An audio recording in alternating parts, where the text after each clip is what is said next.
¿Qué tal? ¿Cómo le va? Muy buenas tardes. Bienvenidos a una emisión más de Sociedad Transparente, este programa que se lleva a cabo con la colaboración y apoyo de Puebla Comunicaciones y la Comisión para el Acceso a la Información Pública y Protección de Datos del Estado. Es un gusto estar con ustedes. Le invitamos a que sigan nuestras actividades a través de la página www.caip.org.mx y desde luego cada semana en una emisión donde tratamos de compartir con ustedes los temas relevantes relativos a este derecho constitucional que nos permite hoy acceder a la información pública. Hoy tendremos la oportunidad de platicar con dos expertos aquí en Puebla en temas que tienen que ver con las reformas constitucionales en materia de transparencia. Dos distinguidos académicos estarán charlando a lo largo de los próximos minutos y tendremos también la participación del comisionado del InfoDF, Fernando Sánchez Nava, quien hablará sobre transparencia presupuestal. Así que le invitamos a que nos acompañe. Iniciamos Sociedad Transparente.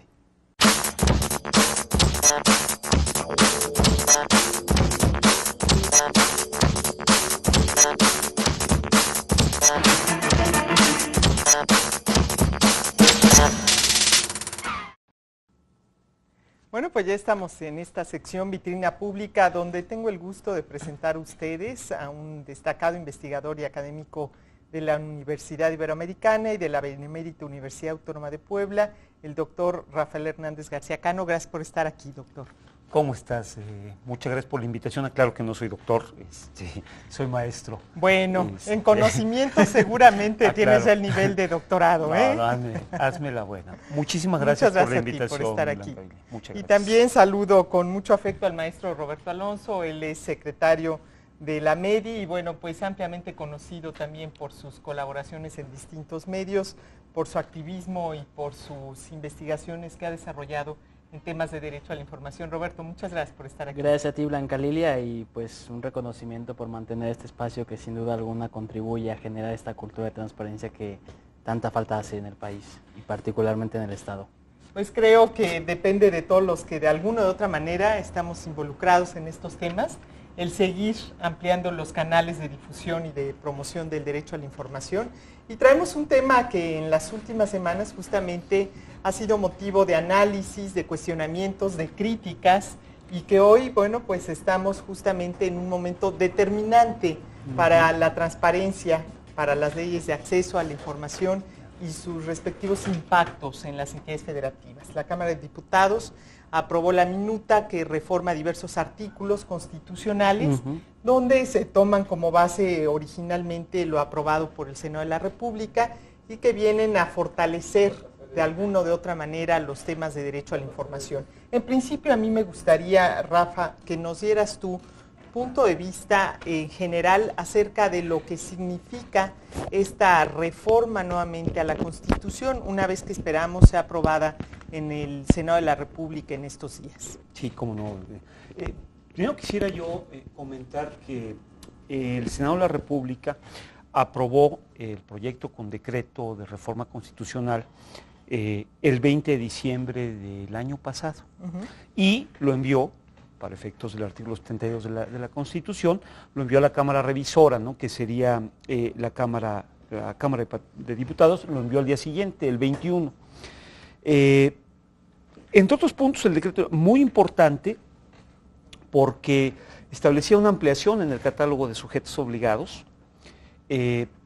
También, y de manera muy particular, resulta importante porque establecía que las decisiones del órgano garante, esto es del Instituto Federal de Acceso a la Información y Protección de Datos, eran resoluciones vinculatorias, definitivas e inatacables, que eso era muy, muy importante. Y, por supuesto, dentro de los sujetos obligados pues estaban los tres poderes, ¿no?, más los partidos políticos, más los fideicomisos, más los sindicatos y particulares cuando recibieran para sus funciones dinero del erario público, ¿no? Y así fue como después de 8 meses, en periodo extraordinario, eso hay que aclararlo, y a mi juicio exceso de cabildeo, finalmente los diputados regresan, ¿no?, el dictamen, el proyecto original de los senadores, prácticamente sin modificaciones, con una excepción que no es de poca monta. ¿Cuál es la excepción? que en un momento dado el consejero jurídico del gobierno podría interponer recursos de revisión ante la Suprema Corte de Justicia, solo en caso de que las resoluciones, dice esta minuta, puedan poner en peligro la seguridad nacional conforme a la ley en la materia.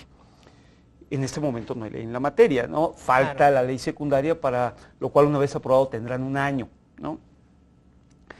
Sin embargo, hay otras leyes que podrían estar ahí, ¿no? Hay una ley de seguridad nacional del 2005. Eso es como está el asunto, y ahora lo tienen los senadores para discutir sobre el particular. ¿Qué veo? Sin duda es un asunto de gran calado en términos del acceso a la información, porque debemos recordar que el órgano garante, el IFAI, y es otro punto que se me olvidó mencionar como muy importante, ahora se le va a dar reconocimiento como instituto, como un organismo autónomo constitucionalmente. Actualmente no lo es, ¿no? Actualmente el Instituto Federal de Acceso a la Información es un organismo público descentralizado. Entonces, aunque se ha ganado a pulso, pues, un lugar en la defensa de esta garantía, pues, finalmente sí, el gobierno federal tiene injerencia sobre sus órganos descentralizados, ¿no? Decía yo, es una reforma que me parece de gran calado, me parece muy importante, y que por desgracia le pusieron prietito en el arroz, como dicen, que en un momento lo que tendría que ser absolutamente inatacable, incuestionable, ahora pueda ser en un momento dado atacado vía, ¿no?, un recurso que puede interponer la consejería del gobierno federal, ¿no? Me parece que así están las cosas. Creo, repito, que es importante, aunque pues ahora estamos esperando que resuelven finalmente los senadores, si optan por volver a su proyecto original o buscan alguna forma de negociación, ¿no? Pues sin duda has resumido muy bien lo que en términos generales, digamos, abarca los puntos sensibles de esta reforma constitucional, que quienes estamos dedicados a estos temas observamos como una nueva etapa en temas de acceso a la información pública y transparencia gubernamental, que traerá diferentes impactos para todo el país. A mí me gustaría, si ustedes me permiten, que después de una pausa, Roberto Alonso justamente hablara, nos comentara qué es lo que puede significar para todas las entidades federativas, para los organismos garantes, esta reforma constitucional. Recuerde que estamos transmitiendo Sociedad Transparente, le invitamos a que siga con nosotros.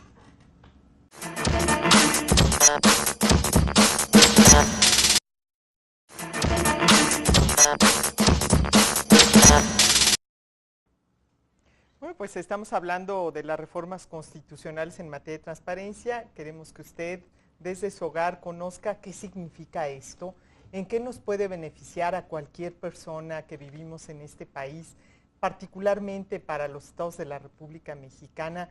¿Va a generar algún cambio? ¿Va a ser para mejorar? ¿Y en qué sentido? Y por eso es que Roberto Alonso, secretario de la MEDI Capítulo Puebla, me gustaría que esto que ya ha sintetizado, antes de irnos a una pausa, nuestro amigo Rafael Hernández, nos dijeras tú, desde el análisis que ustedes hacen, en la óptica que tienen, cómo va a impactar a las diferentes entidades, particularmente al Estado de Puebla.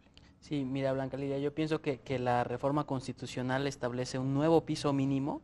Ya había establecido la reforma del artículo 6 de 2007, y esta, que esperemos que pueda entrar en vigor este mismo año, luego de que termine su proceso en el Congreso de la Unión y luego pase a los congresos estatales, de tal manera que 16 de ellos se pronuncien a favor en todos sus términos, va a impactar en el sentido de que establece como nuevo piso mínimo la autonomía constitucional para todos los órganos garantes de la transparencia, del acceso a la información pública en el país. Todavía tenemos institutos de transparencia, comisiones de transparencia sin autonomía constitucional. Esta reforma obligará a los congresos estatales a dotar de esa naturaleza jurídica a dichos institutos, dichas garantías del acceso a la información pública. En segundo lugar, va a impactar porque tal y como lo va a poder ejercer el IFAI, la facultad de interponer acciones de inconstitucionalidad.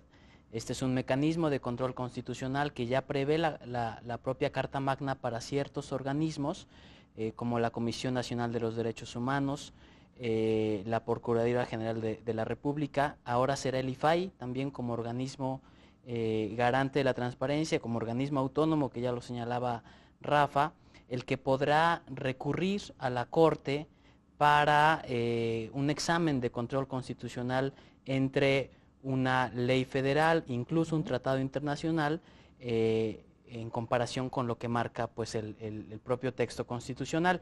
Esto será importante porque el régimen de transparencia se suele enfrentar a bloqueos, candados, reformas que pueden ser regresivas para el régimen de transparencia vía otras leyes, no solo la ley de transparencia.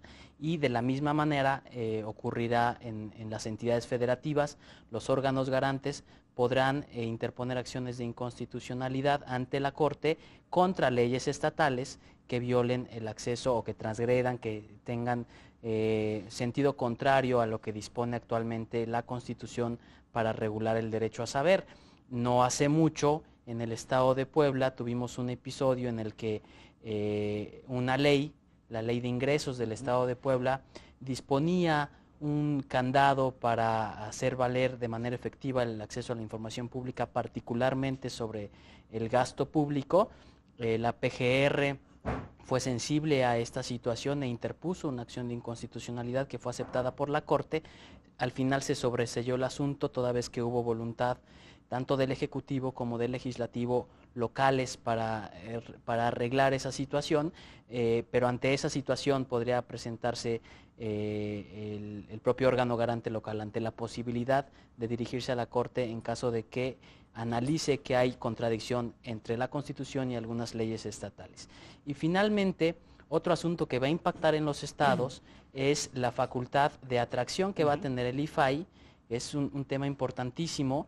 Hay que decirlo, parte de un diagnóstico respecto a la falta de independencia que hay en los órganos garantes en el plano local, y ahora serán los órganos garantes los que estarán bajo observación del propio IFAI, en tanto ya sean los particulares recurran al Instituto Federal a petición pues de ellos que revisen las resoluciones de los órganos garantes locales, o el propio instituto podría ejercer una facultad de atracción de ciertos casos, sobre todo emblemáticos, de modo que pueda establecer criterios que después puedan ser utilizados e influenciar a la hora de que los comisionados en los órganos garantes locales revisen, interpreten los recursos de revisión que interponen los particulares. Eso sin duda alguna será pues un giro de 180 grados.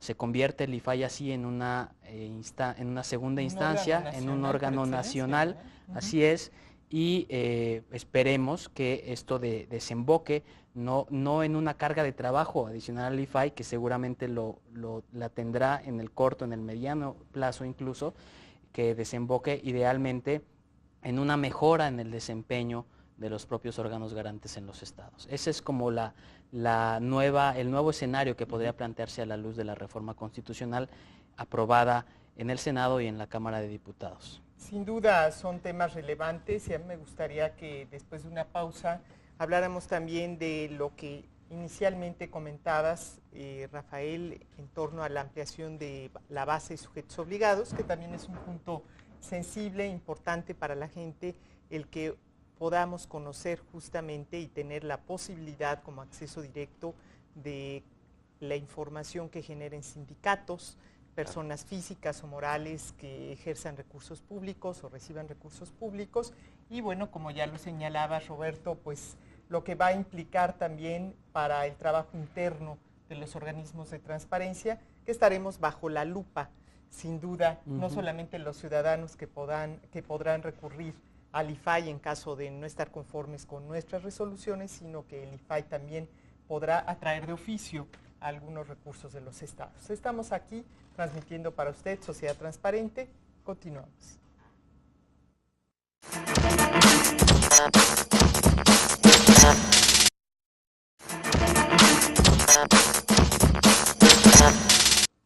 Bueno, pues ahí tiene dos visiones importantes acerca del significado y trascendencia de estas reformas constitucionales que esperemos que pronto, bueno, pues puedan justamente convertirse en una realidad que a su vez genere cambios en favor y para fortalecer los temas de la transparencia. Y decía que antes de irnos a corte había un tema que originalmente Rafa todavía ha señalado, que es la ampliación de la base de sujetos obligados. Muy rápidamente, ¿qué significa el hecho de que los sindicatos hoy puedan ser, tengamos la posibilidad de acceder a la información de ellos? Sí, cabe destacar que es la información que tiene que ver particularmente con el ejercicio de dineros públicos, ¿no? Cuando reciban dineros públicos, ¿no? Bueno, finalmente, si en un momento dado cualquier sindicato, ¿no? Cualquier sindicato recibiera recursos públicos, pues tienen que decirnos cómo se ocupan, para qué se ocupan. Eso me parece fundamental, ¿no? De igual modo, cuando un particular recibe recursos públicos porque está coadyuvando en alguna, vamos a suponer, obra pública, ¿no? No vamos a saber sobre sus cuentas particulares, vamos a ver cómo finalmente se está utilizando ese recurso, que es recurso de nosotros. Esto es importantísimo porque con muchas veces escudándose en que, bueno, finalmente son los arqueos de las empresas que están haciendo obra y demás, no podemos revelar la información. No, si no te estoy pidiendo que me reveles todo lo demás, simplemente estoy pidiendo a quién le contratas, por cuánto es el contrato, cómo se está ejerciendo, cuánto cuestan los materiales, cuánto cuesta la subcontratación, eso sí. Es importante y bueno, el tema de los partidos políticos, que al final también es un asunto sensible para toda la población, aunque en Puebla ya la ley prevé que sean sujetos obligados directos, pues esto, la intención es que a nivel nacional esto se generalice, ¿verdad? Acabamos de ser testigos de un episodio, ¿no? Con el Partido Acción Nacional, con un asunto que no era claro por qué recibían un recurso, ¿no? Alrededor de 400,000 pesos para apoyo legislativo y demás. Bueno, ¿y qué con eso?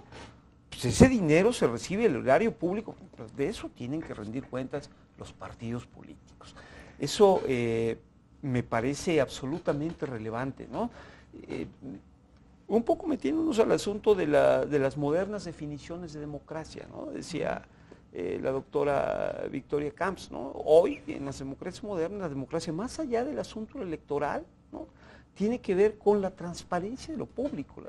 La democracia es transparentar absolutamente lo público, ¿no? ¿Y qué más transparente tendría que ser el uso de los recursos públicos, ¿no? Bueno, esto es fundamental y esto se hará posible en la medida en que las personas, los ciudadanos, hagamos uso de este derecho, ¿verdad? Porque por un lado podemos tener también muy buenas leyes, reformas constitucionales, pero si del otro lado el ciudadano no se involucra en los asuntos públicos, no muestra ese interés, no participa en el diseño de políticas públicas, pues quizá quede simplemente ahí como un asunto que no permea, que no avanza, y me parece que es trascendente ahora en esta etapa que estamos viviendo. Roberto, para concluir, viene la conformación de un nuevo organismo de transparencia a nivel nacional, en su momento, como tú ya lo señalabas, tendrán que adecuarse las leyes en los estados. ¿Y qué sigue? ¿Hacia dónde vamos entonces? Bueno, yo lo que sostengo es que estamos por ver una tercera generación de reformas en el país, de reformas orientadas a fortalecer el acceso a la información pública, que sin duda alguna esperemos ahora sí puedan homogeneizar la regulación de un derecho que, tratándose de un derecho fundamental, debería aplicarse de manera igual en todo el país. Ya lo ha dicho el doctor Merino, a quien hemos tenido aquí la suerte de escuchar en Puebla. Él ha participado en este programa. Podemos hablar de tantas políticas de transparencia como dependencias, contextos, organizaciones públicas donde se desean impulsar, pero el derecho fundamental del acceso a la información pública es uno solo y no puede estar regulado de diversas maneras en Sonora, en Yucatán, en Chihuahua, en Colima o en el Distrito Federal. No puede haber, como lo han constatado ya diferentes evaluaciones, ciudadanos de primera, de segunda y de tercera. Debe estar reglamentado de la misma manera y yo espero que esta reforma constitucional que va a desembocar en una ley general pueda establecer esos mínimos, pero además algo importante que lo ha comentado la doctora Jacqueline Pechard, comisionada del IFAI, es que esos mínimos de la ley general sean los máximos que actualmente están rigiendo el derecho a saber en el país. Es decir, recuperar todas las mejores prácticas que hay en el país, no solo las del Distrito Federal, no solo las que existen a nivel federal, diversos estados, Puebla entre ellos, se han adelantado a la reforma constitucional que ahora está en discusión en el Congreso de la Unión, con la autonomía constitucional, con la inclusión de los partidos políticos como sujetos obligados. Es decir, creo que hay buenas experiencias en lo local que pueden ser recogidas a la hora de querer mejorar el régimen de la transparencia. Como tú dices, viene la conformación de un nuevo órgano garante donde podrán participar eventualmente los actuales comisionados por el periodo que les reste en caso de que así lo deseen. Lo que hay que ver con mucha precaución es que no ocurra en la conformación del nuevo instituto una partidización de los lugares, los 7 lugares que estarán ahí vacantes, en función de que ahora será el Senado, digamos, el polo de decisión de los nuevos comisionados que estarán a cargo de este nuevo órgano de transparencia con una capacidad de influencia nacional. Pues todavía quedan muchas horas y muchas páginas que se deberán de escribir en materia de transparencia y acceso a la información. Yo les agradezco su contribución, no solamente desde la academia, desde las organizaciones de la sociedad civil, sino directamente también en el respaldo que ustedes otorgan a los ciudadanos y a los organismos que nos dedicamos a vigilar el cumplimiento de la ley. Muchas gracias, Roberto Alonso. Blanca Lilia. Muchas gracias, Rafael Hernández García Cano. Se nos terminó el tiempo para este espacio. Le invitamos a que nos acompañe la próxima semana a la misma hora. En Sociedad Transparente tendremos más temas que compartir. Desde luego la participación de usted será valiosa. Le invitamos, como decía al inicio de este espacio, a que visite la página de la comisión www.caip.org.mx. Por su atención, gracias. Hasta la próxima.